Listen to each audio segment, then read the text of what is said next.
حضرت سیدنا خواجہ حسن بصری رحمۃ اللہ تعالیٰ علیہ یہ تابعی بزرگ ہیں، اور ان کا خاصہ یہ ہے کہ ان کو حضرت علی المرتضیٰ رضی اللہ تعالیٰ عنہ کرم اللہ تعالیٰ وجہہ الکریم کے شاگرد خاص ہیں، ان کے شاگرد رشید ہیں۔ اور آپ کے بارے میں حضرت عمر رضی اللہ تعالیٰ عنہ یہ دعا فرمایا کرتے تھے کہ مالک حسن کو فقی دین کا فقی بنا اور لوگوں کا محبوب اس کو بنا دے۔ اور حضرت ام سلمہ رضی اللہ تعالیٰ عنہا بھی ان کے لیے دعا فرمایا کرتی تھیں، کیونکہ ان کی والدہ جو تھیں وہ حضرت ام سلمہ رضی اللہ تعالیٰ عنہا کے گھر کام کیا کرتی تھیں،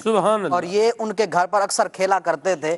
پھر حضرت ام سلمہ رضی اللہ تعالیٰ عنہا ہاتھ اٹھا دیتی اور دعا کرتی کہ مالک اس کو امت کا رہنما بنا، اس کو لوگوں کا امام بنا، اور پھر دنیا نے دیکھا کہ واقعی وہ لوگوں کے امام بنے۔ اور امام غزالی رحمۃ اللہ تعالیٰ علیہ آپ کے بارے میں فرماتے ہیں کہ آپ کا جو کلام تھا تمام لوگوں سے زیادہ انبیاء کرام علیہم السلام کے مشابہ تھا۔ آپ کا جو کلام تھا، آپ کا بولنے کا انداز تھا، آپ جو فرامین بتایا کرتے تھے وہ انبیاء کرام علیہم السلام کے کلام کے مشابہ تھا، اور آپ کی سیرت جو ہے وہ صحابہ کرام سے بہت ملتی جلتی تھی، کیونکہ آپ نے 100 سے زائد صحابہ کرام سے ملاقات بھی کی ہے، ان سے علم بھی سیکھا ہے، اور آپ بڑے فصیح اللسان بھی تھے، آپ بڑے فصیح اللسان بھی تھے، اور آپ کے منہ سے ہمیشہ علم و حکمت کے مدنی پھول جھڑا کرتے تھے۔ تابعی کی عظمت حدیث پاک سے بھی اندازہ لگایا جا سکتا ہے۔ پیارے آقا صلی اللہ علیہ وسلم نے ارشاد فرمایا لن تمسن النار،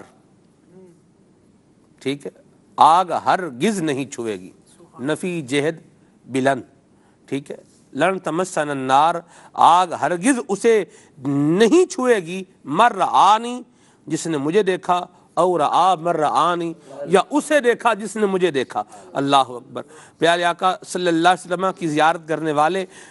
صحابی، اور جو صحابہ کی زیارت کرنے والے وہ تابعی، اور کیا نبی کریم صلی اللہ علیہ وسلم نے دونوں کے لیے بشارت عطا فرمائی ہے۔ مرحبا جی مزید۔ ان کے حوالے سے ان کا علمی پہلو تو یہ تھا کہ ان سے کثیر احادیث طیبہ بھی مروی ہیں، ان کے ملفوظات شریفہ بھی کثیر تعداد کے اندر ہیں، اور فضائل مکہ پر آپ نے ایک بہترین قسم کی کتاب بھی لکھی ہے، اور آپ رحمۃ اللہ تعالی علیہ، وہ ہے تو ایسے ان کا مکتوب ہے، خط ہے ان کا، لیکن کتاب کی صورت میں اس کو شائع کیا گیا ہے، اور کیا ہی خوب پڑھنے سے تعلق رکھتا ہے، اور اس کو پڑھ کے دل میں مکہ مکرمہ کی محبت میں مزید اضافہ ہوتا ہے۔ سبحان اللہ۔ اور آپ رحمۃ اللہ تعالیٰ علیہ کا یہ علم کا پہلو تھا۔ اسی طرح آپ کی سیرت کے چند اور پہلو بھی اٹھائے جائیں تو وہ بھی بے مثال ملتے ہیں۔ آپ کے خوف خدا کا عالم یہ تھا کہ روایات میں آتا ہے کہ آپ 40 سال تک ہنسے نہیں تھے۔ جب لوگوں نے آپ کے بارے میں اتنا لکھا کہ جب آپ بیٹھتے تھے تو گویا ایسے لگتا تھا جیسے کوئی قیدی بیٹھا ہو اور اس کی گردن اڑانے کے لیے اس کو لایا گیا ہو، اور جب آپ بولتے تھے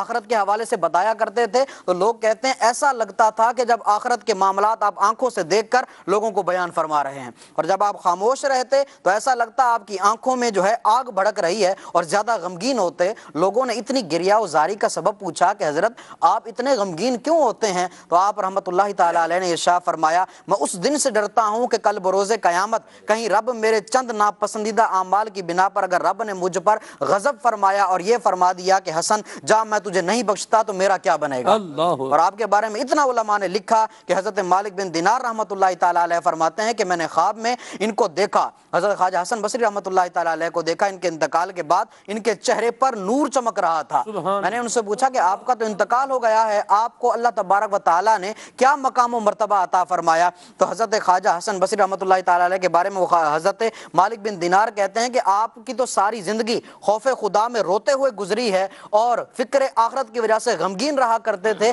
کیا مقام ملا؟ حضرت خواجہ حسن بصری رحمۃ اللہ تعالیٰ علیہ نے ارشاد فرمایا کہ اسی صفت کو اللہ نے ایسا پسند فرمایا کہ اسی صفت کی وجہ سے اللہ تبارک و تعالیٰ نے مجھے متقین کا درجہ عطا فرمایا ہے۔ متقین کا جو درجہ ہے ان میں مجھے بھی درجہ عطا فرمایا ہے۔ پھر حضرت مالک بن دینار رحمۃ اللہ تعالیٰ علیہ نے عرض کی کہ مجھے کوئی نصیحت کیجئے، تو آپ رحمۃ اللہ تعالیٰ علیہ نے ارشاد فرمایا جو لوگ دنیا میں سب سے زیادہ غمگین رہتے ہیں وہ کل بروز قیامت سب سے زیادہ خوش ہوں گے۔ تو یہ آپ رحمۃ اللہ تعالیٰ علیہ کی سیرت سے ہمیں مدنی پھول ملتے ہیں، اور آپ کی عاجزی اتنی تھی، اتنے سادگی پسند تھے کہ بالکل سادہ سا لباس پہنا کرتے تھے اور سادگی کے ساتھ رہا کرتے تھے، یہ آپ کی یعنی شان تھی۔ اور آپ کی اسی سیرت سے ہمیں آج کے موضوع سے بھی یہ مدنی پھول ملتا ہے کہ بندہ عاجزی پیدا کرے، اپنے اندر عشق رسول پیدا کرے، آقا علیہ السلام کے فرامین پر فنا ہو جائے، فنا پھر رسول ہو جائے، اور کوئی کیوں پوچھے تیری بات رضا کہ تجھ سے کتے ہزار پھرتے ہیں۔